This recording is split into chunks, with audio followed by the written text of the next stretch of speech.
জমিন আল্লাহ বানাইছেন কুন ফায়াকুন বইলা, কিন্তু আমারে আপনারে আল্লাহ পাক কুন ফায়াকুন বইলা বানায় নাই।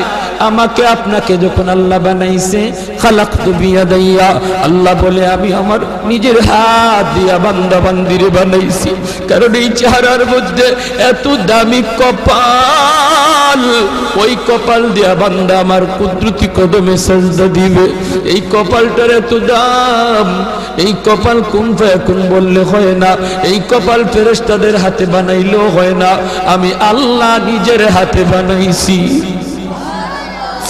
আল্লাহ পাক কই আমি আল্লাহও দেখি জমিনে কেমন অন্যায় হয়, অত্যাচার কেমন জুলুম হয়, জমিনে কেমন অন্যায় হয়, অত্যাচার হয়, কেমন জুলুম হয়, কেমন গুনাহ হয়, আমি আল্লাহ দেখতেছি, আমি আল্লাহ দেখতেছি। আমার